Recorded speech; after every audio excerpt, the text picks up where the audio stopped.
there's a lot of Dolphin fans in peril right now, and I'm seeing chatter, not necessarily all from Dolphins fans, like real people who really understand or were really in it, but Right. from people and fans around the league who may not understand or don't get the full picture of what really went down during his time when he was here, the previous coach of the Miami Dolphins. And that man's name is Brian Flores. And I'm seeing some Dolphins fans saying they should have never let him go. I'm seeing a lot of Ugh. NFL fans saying, why did they let him go? You feel me? He's a Herbie, great coach. You Go know what ahead, it man. is? Go ahead, Herbie, brother. let me tell you the biggest problem we have in today's society: recency bias. Like, it wasn't too long ago that people were calling for Flores' head because of an interview that Tua had. Now, listen, me as a Dolphin fan, Herbie, I never questioned Brian Flores' ability to coach defense. If you look at the defensive rankings when he was here, I exclude the first season because he went to a team that had absolutely no talent. The fact that that team had 5 wins was a miracle work, which goes to show you his acumen as a coach. You look at his second year with the team, the year we drafted Tua, we started Fitzpatrick, and then you add Tua to the mix mid-season, young quarterback coming off injury. Like we usually say, he came into the league a fucking lemon, and they throw him in there. We had the 6th-ranked defense in points. You know what I'm saying? And even in his last season, even though we had kind of a mid kind of year because Tua got hurt, the defense still finished, 16th in the league in points allowed. So when it came to his side of the ball, Herbie, he has never, like, defense was never the problem, Herbie. But let me ask you a question, Herbie. Does anybody know who George Godsey is, Herbie? Like, does anybody know who Eric Stootsville is, Herbie? Those were the two offensive coordinators we had in Miami to his second year, right? You go to the previous year, he had Chan Gailey. The year before that, we had another offensive coordinator. So the problem that Brian Flores had wasn't that he wasn't good at his specialty. He wasn't Brandon Staley. The problem that Brian Flores had was he had bad relationships with people in the building. He had a bad relationship with the GM. He had a bad relationship with the quarterback. He had a bad relationship with everyone he's really supposed to have a good relationship with. It was never about his coaching acumen. It was about the fact that he couldn't put together an offensive staff. And at the same time, he was clashing and being at odds with other key figures in the organization. So for all the people who are out there saying, oh, we should have had Flores, too bad. When he was here, now listen, Herbie, the beauty about life, and we all go through this as all human beings, the beauty of life is the fact that we all make mistakes and we all have a chance to learn and grow from them. No matter what stage, whether you're 5 years old or 50, you will always have an opportunity to be in a situation and learn. And what happened to him here in Miami, I would like to think it humbled him. I would like to think that Brian Flores, when he left here, thought to himself, damn, I kind of want to be better about how I go about shit. Like, you know what? I might not like the GM, but let me start playing chess and not checkers, right? Like, you could, let's not Herbie, you could work with someone you don't like, but it's always bad for business when you show other people that you don't like them. Like, you keep that within the business. You don't let the whole world know what's going on. You know what I mean? That's what people do. So at the end of the day, hopefully he's a lot smarter about how he moves moving forward as a coach. But I don't miss the guy, Herbie, because when he was here, he raised hell. If it was for him, like let's just say for the sake of argument, the Dolphins don't end up getting him, right? I mean, don't end up firing him. At the end of the day, he would have got Deshaun Watson. Tyreek Hill is here because Mike McDaniel came here. That wasn't a move that Flores was going to make. That's a move that Mike McDaniel made when he got here, because he understood he understood because I've mentioned this on the podcast before. When Brian Flores came here to repair Tua's mental after the trauma he faced from being in this organization, he put together a 600, 700 play tape between college and the pros of shit that Tua did well. And he made sure he went out and got weapons to make him better.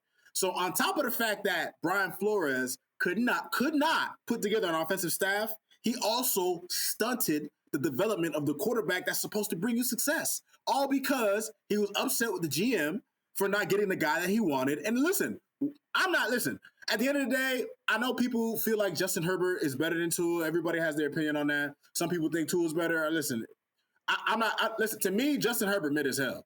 I'm gonna just be honest with you. In terms of physical traits and talent, yeah, he has that over Tua.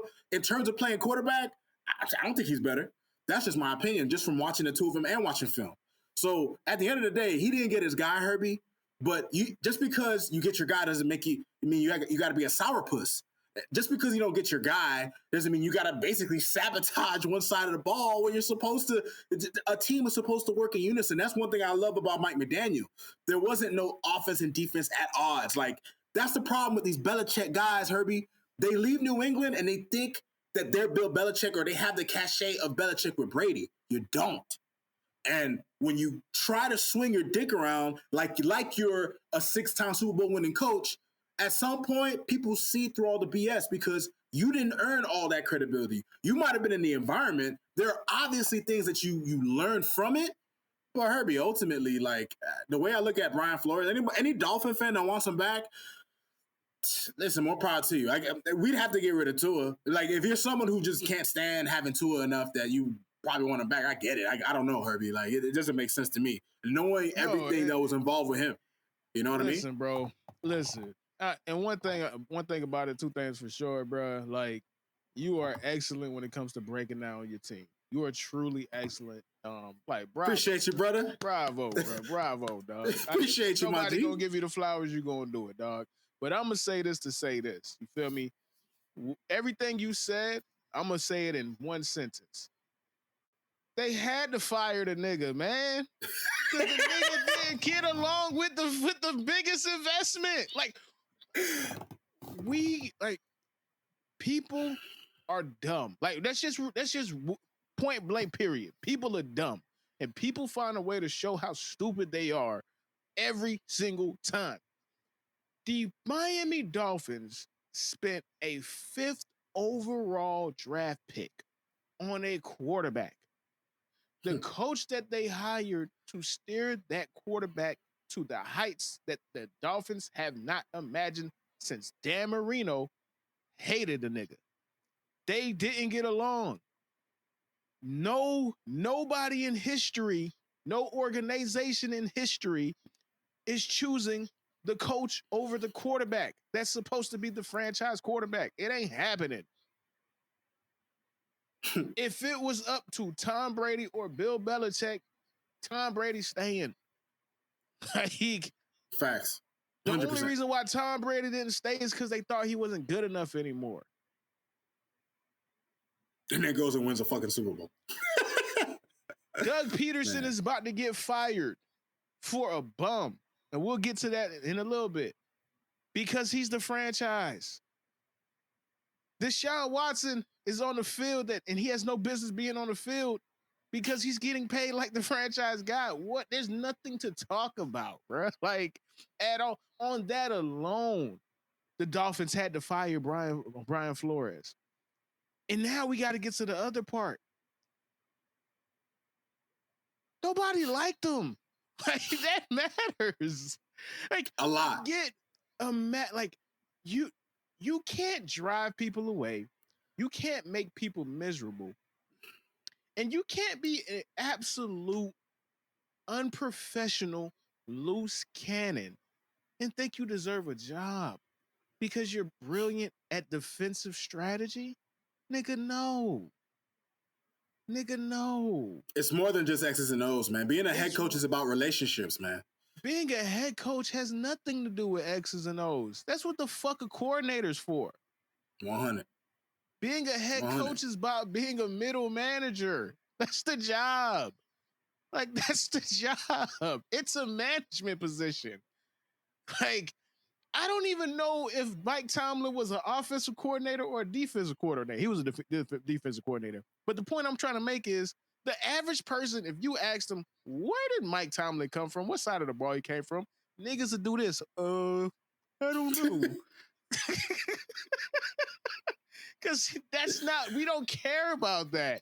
We care about his ability to manage egos, manage professionals, manage people. Brian Flores with the Miami Dolphins. And again, this conversation is only about should he have kept his job. When he was with the Miami Dolphins, he was bad at being a head coach. He was never, like you said, bad at being a defensive mind. He did not get hired to be a defensive mind. He got hired to be a head coach. Those are two different things. 100%. So, what are we talking about? And that is the problem with fans. Fans is short for fanatic. But we can't be stupid about this shit, dog. Now, is Brian Flores learned? He seems like he's learned. And sometimes you got to get fired to say, damn, bro, what I thought, how I envisioned, what I thought I had to do to be a head coach was completely wrong. And maybe his second time around will be much better. Nobody remembers Bill Belichick with the Jets. People completely or with the Browns. Or with the Browns. Yeah. Like, maybe it takes you a second or a third time to get it right. And that could be what happens for Brian Flores. But the Dolphins made the right decision. Anybody arguing against that is somebody that I have no interest in arguing with. You're either uninformed or you're stupid. And I ain't got time for both. Like, for real, bro. I don't have time for both, dog. I'm 35, bro. I don't have time for either or, bro. I'm done with that. I can't argue with ignorant motherfuckers, and I really can't argue with stupid motherfuckers, bro. So that's just my piece, dog. So at the end of the day, yes, the Dolphins had to fire Brian Flores. Point blank, period. All right, man.